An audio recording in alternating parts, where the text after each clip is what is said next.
मेरा नाम प्रदीप है। मेरी माँ ने मेरी शादी कर दी, पर मेरी माँ ने मेरी पत्नी को मुझे देखने तक नहीं दिया। मेरी माँ उसको अपने साथ लेकर सोती थी। मेरी शादी को 2 महीने हो गए थे, लेकिन अभी तक मैंने उसका चेहरा तक नहीं देखा था। एक दिन मेरी माँ पड़ोस में गई हुई थी और मेरी पत्नी अंदर कमरे में थी। वहाँ मैं जल्दी से गया। मेरी पत्नी जल्दी से घूंघट डालने लगी। तभी मैंने उसका हाथ पकड़ लिया और मैं अपनी पत्नी का चेहरा देख लिया। उसका चेहरा देखते ही मेरे होश उड़ गए, क्योंकि वह बहुत खूबसूरत थी। मांग में सिंदूर, माथे में बिंदिया, हाथों में मेहंदी, पैरों में पायल। उसकी खूबसूरती में 4 चांद लगा रखे थे। वैसे 14 वर्ष में कोई दुल्हन बनने की उम्र नहीं होती, लेकिन इस उम्र में दुल्हन बनना रेनू के लिए मजबूरी थी। कुछ गरीबी और बचपन में ही पिता गुजर गए थे। जब उसके पिता गुजरे थे तब 8वीं कक्षा में थी वह। जब एक दिन स्कूल से घर आने पर उसे पता चला कि उसकी शादी होने वाली है। लड़के का एक भाई है, लड़के के पिता नहीं है, लेकिन अपने पीछे इतना धन छोड़ कर गए हैं कि दोनों भाई आराम से अपनी जिंदगी बिना परेशानी से गुजार सकते हैं। जो काम अभी तक प्रदीप के पिता देखते आ रहे थे, लेकिन अब उनके ना रहने पर रेनू का होने वाला पति प्रदीप देख रहा था। प्रदीप सबसे बड़ा बेटा था, इसलिए पिता के जाने के बाद सारी जिम्मेदारी उसी के कंधे पर टिकी थी। माँ के बेटे की इच्छा थी कि वह मरने से पहले अपने बड़ी बहू को देख ले। मौत का क्या भरोसा कब अपने पास बुला ले। जब से प्रदीप के पिता एक मामूली सी बीमारी से अपना भरा पूरा परिवार अधूरे में छोड़कर चले गए थे, तब से प्रदीप की माँ का अपनी जिंदगी पर से भरोसा उठ गया था। उनकी तमन्ना थी कि बस एक बार बड़ी बहू का चेहरा देख ले, अपने पोते को गोद में खिला ले, और चाहे फिर मौत क्यों ना आ जाए तो कोई गम नहीं। यही वजह थी कि वह अपने बड़े बेटे का ब्याह जल्दी से जल्दी कर देना चाहती थी। प्रदीप रेनू से 11 साल बड़ा था, लेकिन रेनू की माँ को कोई परहेज नहीं था, क्योंकि उन्हें पता था कि अच्छे रिश्ते बड़े भाग से मिलते हैं। और ऊपर से जब लड़की के सिर से पाप का साया बचपन से ही उठ गया हो, तो बहुत मुश्किल से उसकी माँ ने उसे पाल पोस कर 14 साल का किया था। जैसे जैसे रेनू बड़ी होती जा रही थी, उसकी माँ की चिंता बढ़ती जा रही थी। अभी तक तो उसने अपनी बेटी को दुनिया की गंदी नज़रों से बचाए रखा था, लेकिन कब तक वह यही सोचती थी कि कोई अच्छा घर लड़का मिल जाए तो वह रेनू के हाथ पीले कर दे, अपनी जिम्मेदारियों से मुक्त हो जाए। लेकिन बिन बाप की बच्ची को कौन ब्याह कर ले जाए, बस दिन रात ऐसी चिंता में डूबी रहती थी। वह तो भला हो उसके पड़ोसन स्नेहा का, जो आकर उसकी बेटी का ब्याह बिना किसी दहेज की अपने रिश्तेदार से फ्री में तय करवा दिया। और सिर्फ ब्याह ही तय नहीं करवाया, बल्कि ब्याह के खर्च का भी सारा बाहर अपने ऊपर लेकर उसे एकदम निश्चित ही कर दिया। अब तो बस वह जल्दी से जल्दी रेनू की शादी करना चाहती थी। उसके हाथ पीले कर अपना बेटी के जीवन में खुशियों से भर देना चाहती थी। विदाई के समय रेनू अपनी माँ से बहुत देर तक लिपट कर रोती रही। उसे बस एक बात का गम था कि उसके जाने के बाद उसकी माँ को कौन संभालेगा, अकेली पड़ जाएगी वह।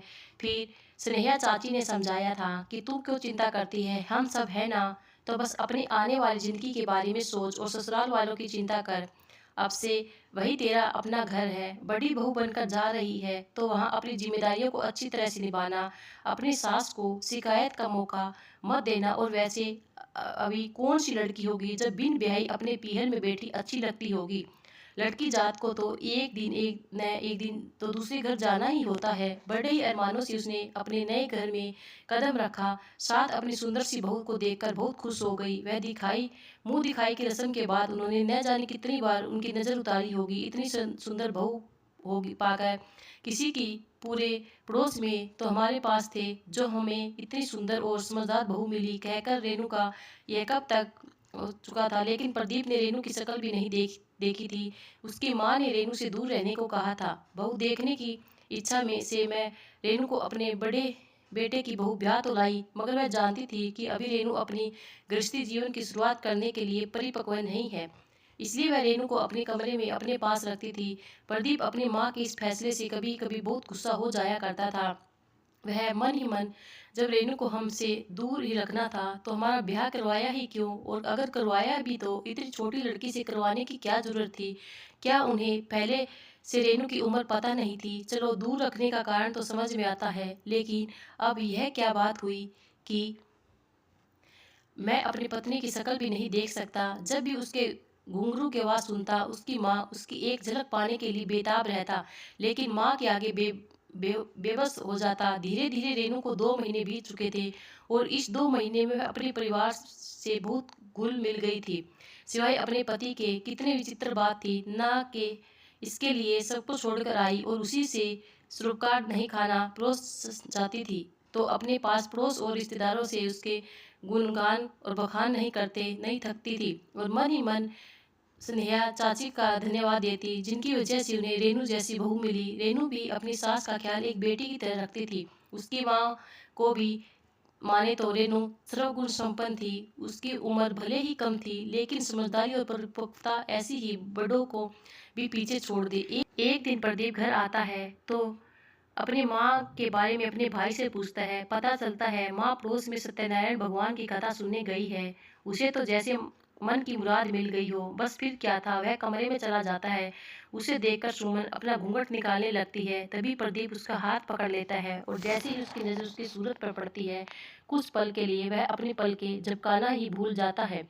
बड़ी मुश्किल से तो संभाल कर वह उसे कहता है, दूसरे के मुंह से तुम्हारी जितनी तारीफ सुनी थी, तुम तो उससे भी ज़्यादा खूबसूरत हो। भला हमारी इतनी सुंदर दुल्हन हो हमारी माँ ने हमसे छुपा कर रखा है। इतना सुनकर रेनू बस शर्मा कर रह जाती है। इतनी माँ की आवाज़ सुनाई पड़ती है। घबराकर वह उसे माँ को कुछ न बताने की कोशिश कसम देकर तेजी के साथ कमरे से बाहर निकल जाता है। उसकी माँ ने उसे बाहर निकलते देख लिया था, लेकिन उन्हें किसी से कुछ कहा मैं किसी को कुछ बताया, बस मन ही मन एक फैसला ले लिया। वह फैसला था कि रेनू को 1 साल के लिए उसके मायके भेजने का फैसला।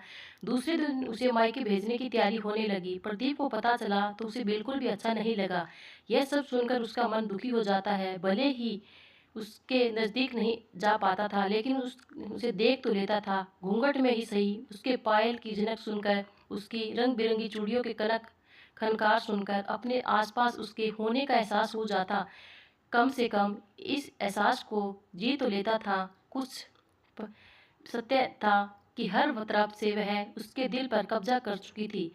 अब किसकी होने के एहसास से अपने मन रूबी बगिया को सींचेगा। इन्हीं बातों से उनका मन उदास हो गया था, लेकिन माँ के आगे वह कुछ बोल नहीं सकता था। अब जब माँ का यही फैसला था तो ठीक है, यही सोचकर उसने अपने दिल को समझा लिया और भरी आंखों से उसे चुप कर जाते हुए तब तक देखता रहा जब तक उसका भाई उसे लेकर उसकी आंखों से दूर नहीं हो गया। ऐसा नहीं था कि रेनू को दुख नहीं था।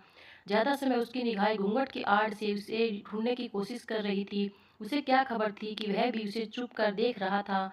रेनू 1 साल के लिए अपने मायके आ गई। रेनू की माँ अपनी बेटी के मुंह से उसके ससुराल वालों की बड़ाई सुनकर अपनी बेटी के भाग्य को वारी जाती और उसकी नज़र उतारने लगती। माँ जानती हुई जब हम आ रहे थे तो अम्मा बहुत रो रही थी और देवर जी भी बहुत दुखी हुए थे।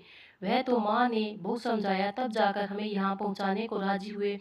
कहते हुए ससुराल में मिले अपने जेवर दिखाने लगती है। जानती हो माँ, यह कान के बालियाँ हमें नानी ने दी थी और यह अंगूठी हमें दादी ने दी और कान के टॉप्स देख रही हो, यह बड़ी मामी ने दिए थे और यह बड़ी बुआ ने राधे कृष्णा की मूर्ति दी थी। कह रही थी इन्हें अपने से दूर मत करना। कहते हुए ससुराल में मिली जी चीजें दिखाने लगती है। रेनू की माँ उसकी बातों को बड़ी गौर से सुनती जाती है और हाँ करके मुस्कुराती जाती है। और यह सोने के कड़े हमें माँ ने दिए थे और जानती हो आते समय मुझे रुपए भी दिए थे। कह रही थी खुलकर खर्च करना, समय समय पर बेटे के हाथ और रुपए भिजवा दूंगी। इतनी समझदार और भली सास बहुत किस्मत से मिलती है। रेनू, जरूर तूने पूर्व जन्म में अच्छे कर्म किए होंगे जो तुम्हें इतना अच्छा घर परिवार मिला है कि वह एक बार फिर उसकी नज़र उतार लेती है। वह तो भला हो तेरी स्नेहा चाची का, जिसने मुंह जैसे गरीब की इतनी मदद की, वरना आजकल के ज़माने में तो छीन कर खाने से पीछे कोई हटता ही नहीं है। इनको आए 4 महीने हो गए थे, लेकिन ससुराल की कोई खबर नहीं मिल रही थी। इधर बीते अब तो रेनू को ससुराल की बहुत याद आ रही थी। रह रह कर उदास हो जाया करती थी। उसकी माँ उसकी व्यवस्था को अच्छे से समझती थी, लेकिन कर भी क्या सकती थी जब रेनू की माँ ने मन स्नेहा चाची से बात बताई तो स्नेहा चाची ने उन्हें रेनू को ब्यूटी पार्लर सिखाने का सुझाव दे दिया। रेनू की मां को स्नेहा चाची का यह सुझाव बहुत पसंद आया। 3 घंटे के लिए ही सही, कम से कम इसी बहाने थोड़ा बिजी रहेगी और हाथ में कुछ पैसे भी आ जाएंगे। ऐसा सोचकर उन्होंने इसका नाम वही पास के पार्लर केंद्र में करवा दिया। एक दिन वह माँ के साथ बैठी थी कि तभी दरवाजे पर प्रकट हुई। माँ ने रेनू से कहा, जा रेनू देख तो वह जरा दरवाजे पर कौन लगता है, स्नेहा चाची आई होगी। हाँ माँ, कह रेनू दरवाजा खोलती है तो देखती है उसका छोटा देवर खड़ा था। वह उसे देखकर खुश होते हुए कहती है, अरे माँ, देवर जी आए हैं। अरे पगली, उन्हें अंदर आने देगी या दरवाजे पर खड़ा रखेगी? आइए भैया जी, बड़े दिन से जी नहीं लग रहा था, अच्छा हुआ आप आ गए, उसने मन में कहा। उसने उन दोनों के पैर छुए और वहीं पास पड़ी चारपाई पर बैठ गए। अरे जा रेनू, छोटे बाबू के लिए चाय पानी का इंतजाम तो कर। हाँ माँ, जाती हूँ। और बाबू, घर पे सब ठीक है ना? हाँ जी माँ जी, सब बढ़िया है। रेनू जब से आई है आप लोगों का नाम उसकी जुबान पर हरदम रहता है। हमारे छोटे बाबू ऐसे, माँ ऐसी, और हमारी माँ दिन भर आप लोगों की बात करती रहती है। बड़े भाग थे वह जो आप लोगों जैसा परिवार मिला। भगवान सुखी रखे बेटा तुम लोगों को। अरे ऐसी कोई बात नहीं है माँ, भाभी है ही ऐसी, सब प्यार करने पर मजबूर हो जाए। तभी रेनू चाय नाश्ता लेकर आती है। सब साथ बैठकर चाय पीते हैं। उसके बाद देवर जी रेनू को एक बैग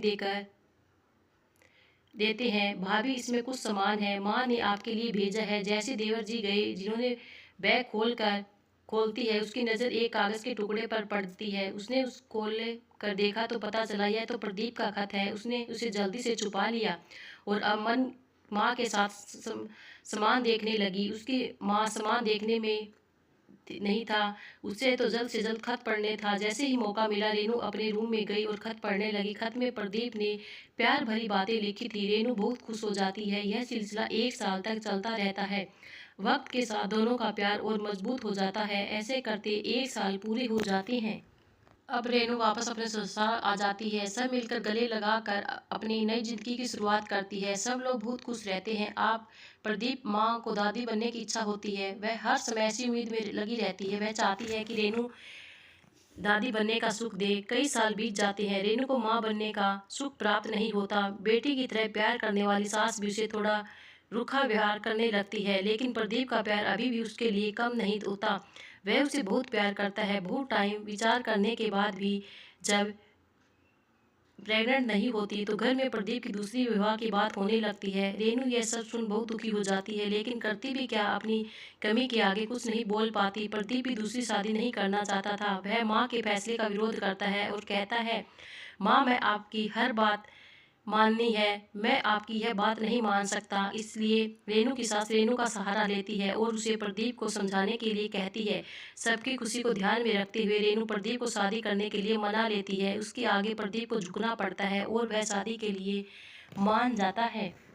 घर में शादी की तैयारी चलने लगती है। रेनू सबके सामने खुश होने का नाटक करती है, अकेले में बहुत रोती है। धीरे धीरे शादी का दिन आ जाता है। बारात निकलने वाली ही होती है, तभी रेनू चक्कर खाकर गिर जाती है। प्रदीप रेनू के पास भाग कर जाता है। पूरा घर परेशान हो जाता है। डॉक्टर को बुलाया जाता है तो पता चलता है कि रेनू माँ बनने वाली है। यह सुन सब बहुत खुश हो जाते हैं। तब प्रदीप शादी करने से इनकार कर देता है। सब शादी रोकने की बात करने लगते हैं, लेकिन प्रदीप की माँ कहती है कि शादी तो होकर रहेगी और वक्त में हमने मना कर दिया तो लड़की वालों की कितनी बदनामी होगी। बारात भी जाएगी, दुल्हन भी आएगी, शादी भी होगी। यह सुन रेनू तब प्रदीप के माँ मुस्कुराते हुए कहती है कि हम रेनू की सौतन नहीं बल्कि उसकी देवरानी लेकर आएंगे। एक बार फिर घर में खुशियों का माहौल हो जाता है। रेनू की देवरानी घर पर आ जाती है। दोनों देवरानी जिठानी में बहुत प्यार होता है। परिवार में सब प्यार से रहने लगते हैं। 9 महीने ऐसे ही हंसी खुशी से बीत जाते हैं। रेनू एक खूबसूरत सी बेटी को जन्म देती है। रेनू के साथ अपनी पोती को गोद में लेती है और खुशी के आंसू रोने लगती है।